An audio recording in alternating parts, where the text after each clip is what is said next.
One. So hi, everyone, and welcome to our Black History Month interview. We waited until the last day because we wanted to keep, well, not necessarily keep, but pretty much encourage the conversation of Black history to continue going all year long within your circles, within your family, within your children, within your mom groups, etc. So I'm Nichelle Wilson. For those of you who do not know, I am one of the founders of Happy Mama, Happy Minnie Incorporated. My Minnie, Hannah Marie, is the other co-founder. And we are a nonprofit 501c3 that basically serve mothers and children within the community by providing support and education on mental health awareness. So what I would like to summarize and say in terms of with our nonprofit, we do a lot of proactive work. So there's a lot of reactive work that goes on in mental health when things have already happened. But we like to talk about and share with people how to proactively address certain things within your mental health on different topics, so that when something does happen, you are really in a habit of self-care, self-growth, uplifting yourself, uplifting others. And it's not such a hard place to find to come out of when you get into those, mental health crises.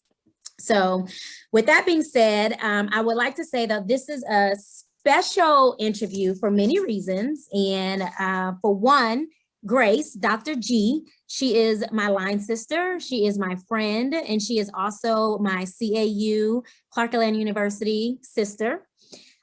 She is our as in Happy Mama, Happy Minnie, a biannual Black history content writer for Happy Mama, Happy Minnie. She's also an assistant professor of African American studies. So this is her life 365. Like, she does amazing things 365 as it relates to representing African Americans currently, past, and in the future. So I'm so happy to share for her to share a piece of her everyday with us today. Hi, Grace. Good evening, good evening. We got a little time to spare past that 30 minutes, so don't feel like you got to rush too much. We got a little extra wiggle room in there, so. Okay, awesome. I'm trying to see how I can see you okay, got it. Grace, well, before we get started, would you like to say anything? Thank you for this invitation. I'm always honored to be able to talk about what I do, talk about the work that I'm involved with all the time. And anytime I can be on a platform to reach the masses, as they say, I am forever grateful. So thank you for this opportunity. And I can't wait to dive into the interview. I know, me either. And if you guys have any questions, let me see. I think there is, can I see the chat? There is a chat room, and Arlene would be so happy to, if you guys have a question in there, she'll intervene and let us know that there's a question. So please put your questions in the chat as you wish, and we will make sure that we get to them if you guys have any. And if you don't, that's cool too. Awesome. So Grace, I would like to actually start off with my first question to you, because this is Black History Month. A little cliche, but I think it's important to ask. What does Black History Month mean to you? And you, as in you, who you are at your core, not as a professor, not as your mother's child, you. All right, so as Grace, so we'll put it like that.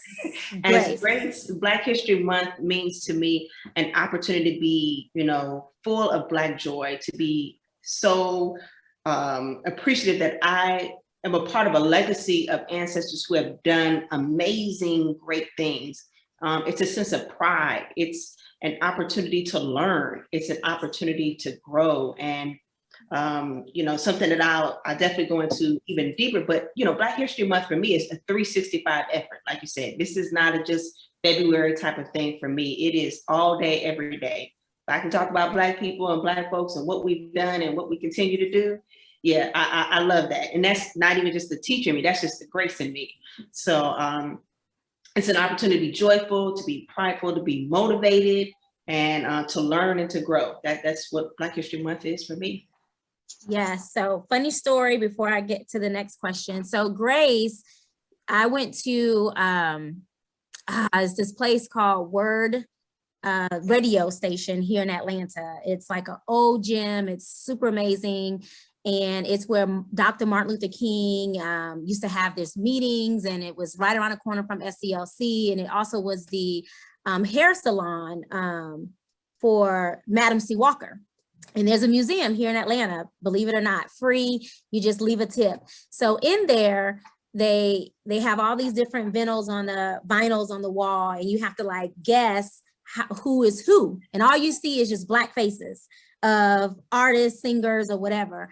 And you get one call, that's all, to a friend. You get a phone a friend. This was the middle of the week, middle of the morning, and my one phone a friend was Grace.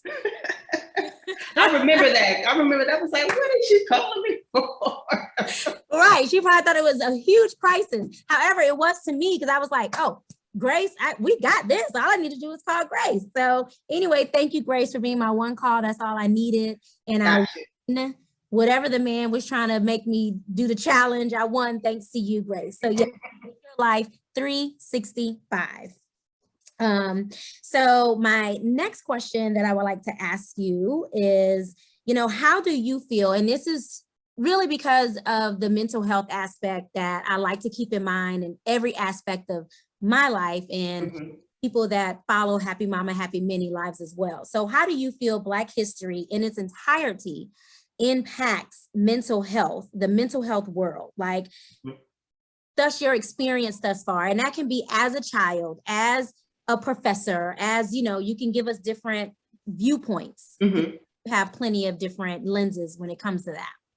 Absolutely. So it's interesting. And, God works in mysterious ways. He makes things happen for a reason. And so the fact that your organization focuses on mental health and wellness, and the fact that this year's theme of Black History Month is on Black health and wellness. So, every year, ASALA, which is the group that Dr.G created, has a Black History Month theme. And so, like I said, this month's theme, or this year's theme, is Black health and wellness. And so the opportunity to showcase Black holistic workers, to look at the rates as far as what's going on in health for African Americans and those of the diaspora. It also gives an opportunity to showcase that we as Black folks, we thrive, even in the midst of trauma, even in the midst of adversity. And so the fact that there is a focus this year specifically on Black health and wellness, I think really fits in line with what you do all the time and year round. But to add to that, I think it's important to be able to have a sense of, to look within yourself to see, how can I work through the things that I'm experiencing? And in what ways can I do that? Is it through a poetry book? Is it through a song? Is it through learning that Black people have struggled, but still yet can carry on? And being able to speak that out loud, being able to share that with other people.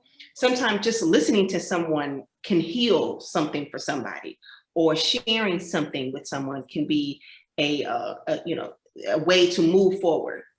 And so Black History Month, if nothing else, allows for an opportunity for healing. It allows for an opportunity to have that joy, fill that yourself with joy.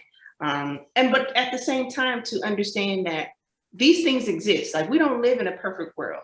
And we have to acknowledge that sadness does occur, trauma does occur, anger does occur. But how do we move through that? How do we work through that? And so Black History Month offers that as a lens to be able to kind of work through those things and speak through that.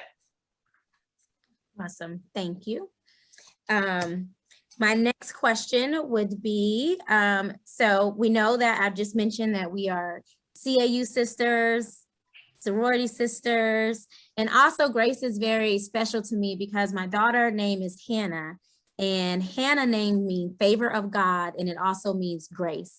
And every time Grace is just one of my favorite people, just because. Thank you. Just because. So what did attending an HBCU mean to you? And how does it impact you currently at a PWI? And This question is important for me to ask you this, because I will tell you as a parent that's an HBCU grad, I have a child that's going to an international school. So this was the first year that she actually had another little girl that looked like her, that was another Black little girl. Right. And people often ask me, you're so HBCU this, you're so HBCU that, and I have my reasons, but I would like to know, you know, from your perspective as an HBCU grad teaching at a PWI, you know, differences, pros, cons, like what does that feel? What does it mean to you? Yeah, so let me first say, Clark Atlanta grad class of 2003, I would relive it all over again. Let me just put that out there. I loved every moment of my experience at Clark Atlanta. It was my #1 school when I was applying to colleges. So it was, you know, when I came here for a college visit, or when I went to Clark Atlanta for a college visit, I knew immediately, and that was my freshman year in high school, that was right off the bat. So going to an HBCU gave me a sense of strength that I tell people now. Let me tell you, going to an HBCU, especially at the time that I went, because I went before the computers were in line where people could register online. I was in that hopping from seat to seat time, you know. So it gave me a sense of strength that, you know, when I look at my students now, I'm like, see, y'all don't know. Y'all don't understand what it means to have to write your classes on a sheet of paper and give it to the registrar and ask them to put that in for you. You know, it's a sense of, you know, of being able to go through that.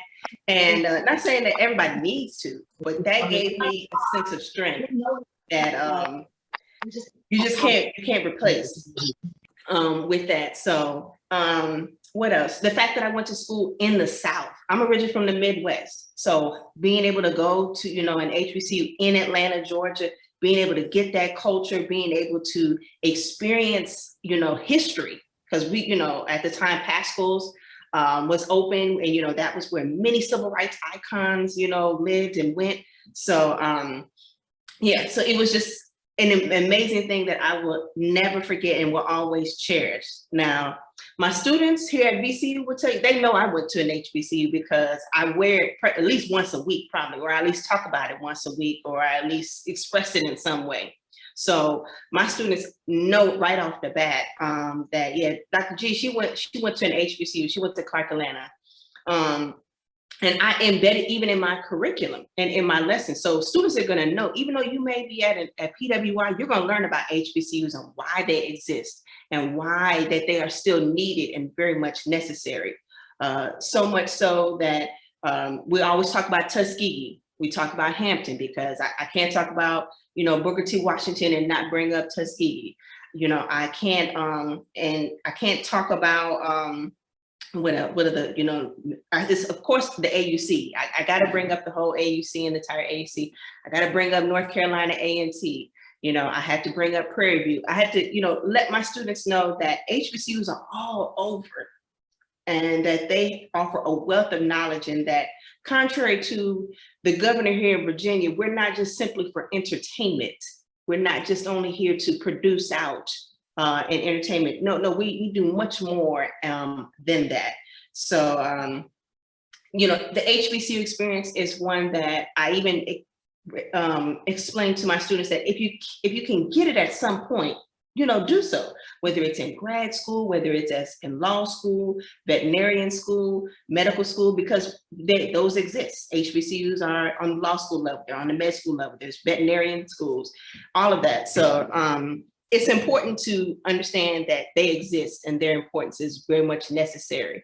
And like I said, I'm proud that I'm a product of an HBCU. Awesome. Thank you for that. Do you feel that you, like ultimately, do you want to be a professor, Dr. G, at an HBCU? You know, so I have said to the psych department at Clark Atlanta, I said, you know, I would love to come back and teach. And they said, all right, that's great. You go do what you do. Go do what you do up there. Manifest it. Yes, I can't wait. We'll be right in Atlanta celebrating. Or whether it's another HBCU. I mean, I'm literally next to Virginia Union and Virginia State here in the Richmond area. So whether, you know, whether I go back to ATL or whether I'm here in Richmond, but yes, I would love to be able to have the opportunity to teach at an HBCU. Yes. Well, we're going to put that and keep that in the atmosphere for you. Absolutely, absolutely. I promise you, I couldn't imagine you anywhere else. I couldn't. And I say that because I've seen you since, you were 18 and you're over 40 now. So you were very passionate about this from the jump. Right. And they need more people that can show our kids, our Black, culture, that they're up to that. You have your doctorate in this, and on speaking engagements, people pay to hear you speak. So we are so grateful for this community service you've given us tonight. Absolutely, absolutely, yes. We are very that's part of that scholarship, sisterhood, and service, That's right. But I really do mean when I say that I would love to see you there, because there will be more people like you at PWIs doing what you're doing, because art's there. And a lot of times we don't really know what is available to us. Exactly. Someone shows us a way, Right. So awesome, awesome, awesome. Okay, so what is, or who is your biggest inspiration or motivation? So I got a couple of people. I couldn't narrow it down to just one. So I first have to give a huge shout out to my grandmother, who, rest her soul, Susie Gipson, who is the reason why I do the work that I do in comics. So in addition to teaching African American studies, a big part of my work is looking at representation in comic books and graphic novels. She gave me my first, I guess you could say, comic book funny papers. And so because of her, I do what I do, and I love what I do. So she, number one, got to put her out there, because, and she's the reason why I made it through my PhD program, one of her many, because she knew that, this is what I was supposed to do. And although she was not there to see it to the end, she was always there motivating me in spirit. Got to shout out Jackie Orms, who is the first Black female cartoonist to be syndicated in the newspaper. She was in Chicago, Illinois, and she had a cartoon strip called Torchy Brown. So if you can look her up, amazing woman. Like I said, the first Black female cartoonist to have a syndicated cartoon strip. Also got to throw in there Octavia Butler. So I consider myself a Black feminist futurist. And so what I do is, look Afrofuturism, Black feminism. A lot of the work that Octavia Butler does is a huge influence on my work. Malcolm X. So my line sisters know me, one of my line names was Malcolmina X. And so very much who he is and the work that I do is very much centered and a huge motivation. John Henry Clark. He is known as was known as walking dictionary encyclopedia. He knew everything. And he was this, historian who he would tell people, if people are gonna know all about Black history, I need to know about their history too, so I can tell them their mistakes, their wrongs, and what they did, and their fallacies and so forth. And then I had to shout out my play nieces and nephews, because they motivate me and inspire me to do what I do. They look up to me and they say, well, if you can do that, what else can you do? So, it keeps me on my toes. So, when I remember one of my nephews said, you're getting a PhD in comic books? And I was like, yep, I am. That's what I'm doing. And he thought that was so cool. And I was like, it is cool. Yeah, I was like, I can't let him down. I was like, I got to get through this, because if I don't, he's gonna look at me like, what you said, this is what you're supposed to do. So yeah, the next generation is a huge motivation for me, and knowing that I'm inspiring at least one person, is a big deal for me. Absolutely. Thank you, Grace. So I have just maybe two more questions for you, and I'll ask anyone now, because we're kind of running close to our time. But if anyone has any questions for Dr. G, please put in the chat, or any comments. You guys share inspirational people. Grace shared a lot. Some people I'm gonna have to go Google, because I did not know about them. So you learn something new every day. So thank you for that. Now, how do you implement Black history, both personally and professionally? And I guess you don't have to go in depth, because we kind of sort of touched on this a bit.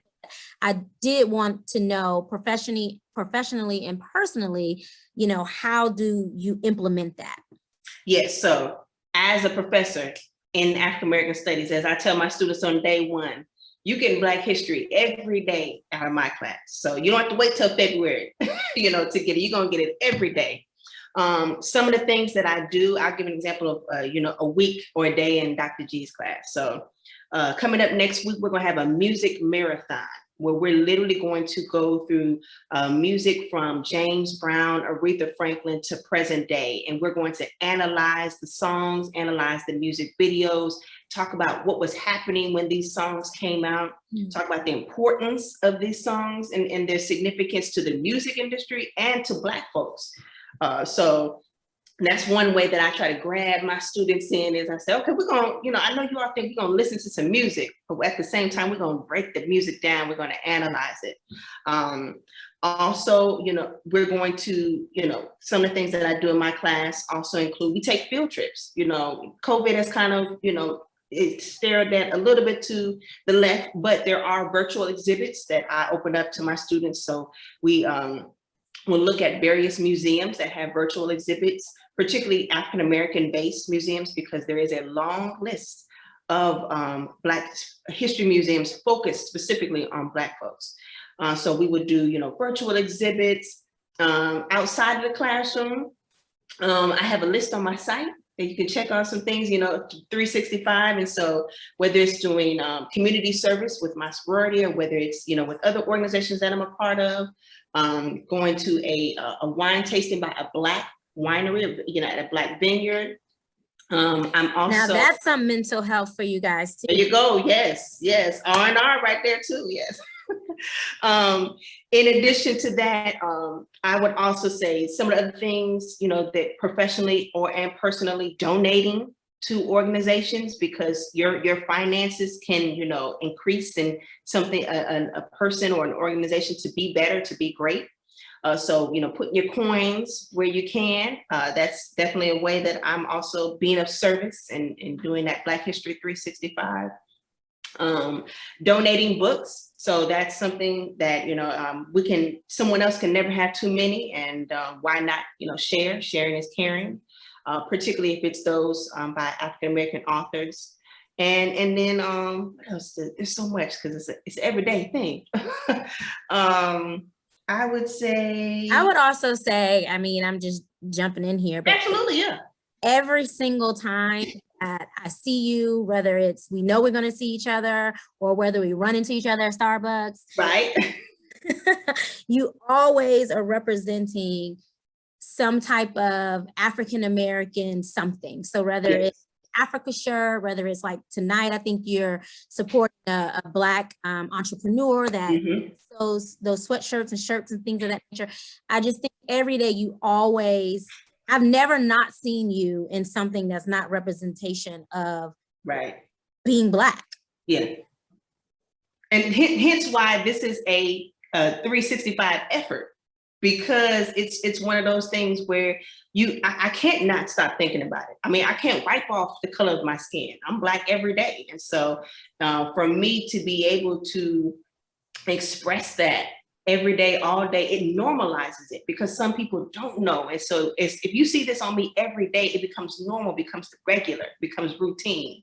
And so that's what I want, Black History Month to also be seen as, not just this in February, that this is an all day, everyday effort, so that people normalize the experiences of Black folks, because we've done a lot and we continue to do a lot. So we do. We have a question in the chat. Yes. First, that says, "You are amazing, Dr. Grace. This morning on ABC News reported on how Africans are getting the runaround when they try to leave Ukraine. They are being told to wait. On the mental health beat, how do you keep yourself upbeat when you see people of African descent discriminated around the world?" Excellent question. Thank you, back. I can always depend on getting a good, solid question out of Joy there. So first, I acknowledge that sometimes I'm not going to always be upbeat. So let me first say that. And so I think so often we keep telling ourselves, you got to be upbeat, and you do. But then at the same time, you got to give yourself time to get to be upbeat. And you have to give yourself time to, be in that anger or be in that sadness.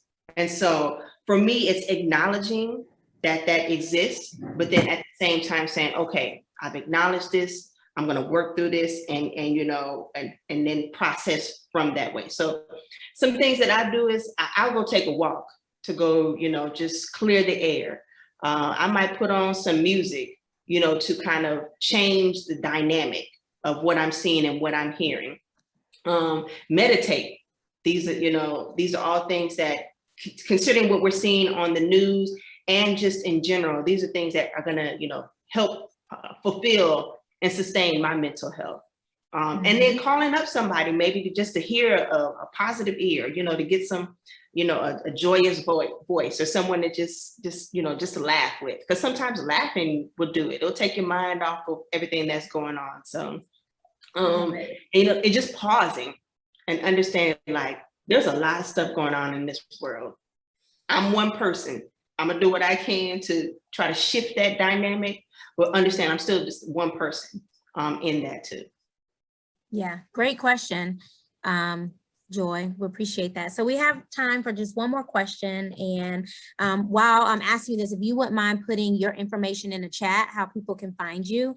And guys, it's also, for starters, it's actually, she has her own tab on Happy Mama, Happy Mini website. So she has her own tab and it's linked to her personal website that goes to where you can see all the cool things that she does with the comics and all the great things that she does with the students and just who she is and different engagements that she has. And people ask her to come around the world and speak. But lastly, I would like for you to share with us, because again, a big part of Happy Mama is Happy Mini and the future and the children and what that looks like. And you touched on it yourself, where these, the children, your nieces and nephews inspire you. What is the future of Black History Month? What do you feel the future is? Yes, so doing things like this is the future. Making sure that people know why we need to be talking about Black History Month.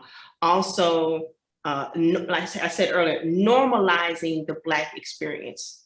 So often we're hearing the first Black this, the first Black that. How can we move to, like, this is just Black things are happening and not the first time. And so, although it's important that we have to recognize it, because we got a Supreme Court justice that's getting ready to come through, who is a Black woman. And the fact that we will be able to see that in our lifetime, same way we got Obama in, I got to see that in my lifetime. There's a lot of things that not everybody has been fortunate to be able to do. So normalizing Black experience and Black accomplishments. When someone asks, why should we be talking about Black History Month? I sometimes say, well, why not? We're going to talk about everybody else's history on a regular basis in the curriculum. We can talk about my history at the same time, always. And so it's having to make that a day-to-day conversation, because we got a lot to brag about. We got a lot to share. We got a lot to put out there. Also having those conversations with, those happy minis that are coming up and saying, hey, let me tell you all, what happened, back in even 2000. We don't have to go too far back. We can, look at even within the last 5 years, and making those moments, be special and sharing that information, because some of the stuff that I tell my students, many of them have never heard. And so for me, it's like the fact that I told and shared something with them that they didn't know, I'm like, okay, I've done my job. I've made an impact. So, like you said, Googling and looking up folks that maybe we didn't know about and seeing what else we can learn. The fact that there's many a podcast, there's many a television show, there's many, websites of people just throwing information at us. And it's up to us to just grab that, pick it up, share. Right, it is up to us. And that's what I see the biggest thing. And I'm going to end on this note. It's up to us to grab that information. It's up to us to participate in things like this that's important to us, that's maybe not as important to us, but important to people that we love. One thing that I like to pride Happy Mama, Happy Mini in, and something that we talk about with our executive board, we highlight the people that are around us. Right. You are our celebrity.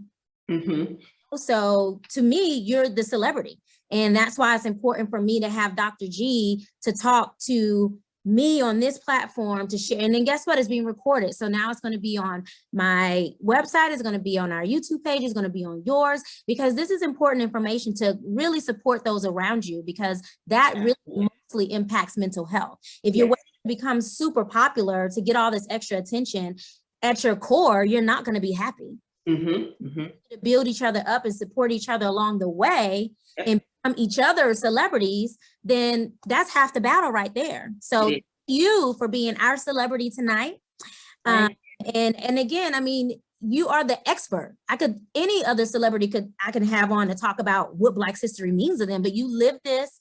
This is your job. This is your study. This is your research. This is what you do every single day. And I just want you to know, from Happy Mama, Happy Minnie, it doesn't go unnoticed. And we appreciate everything that you give to us biannually on our website, or whenever there's something that you feel the world needs to know, allowing us that platform to share your work. So thank you so much. Thank you for everyone that tuned in.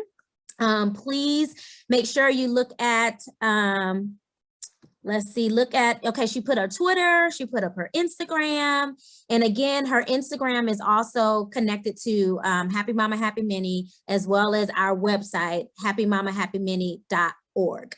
And real quick, let me shout, I didn't give the name, but let me shout out BNC Creatives for this awesome sweatshirt that I got on today. As Nichelle mentioned, I'm always repping something. So if you got something too, I don't mind spending my coins. So please. Oh, absolutely. This lipstick I'm wearing is from a young entrepreneur. It is Mulan Cosmetics. I actually tagged it. One of my girlfriends from kindergarten in New Orleans, her daughter started her own cosmetic line, and it is popping. I like it.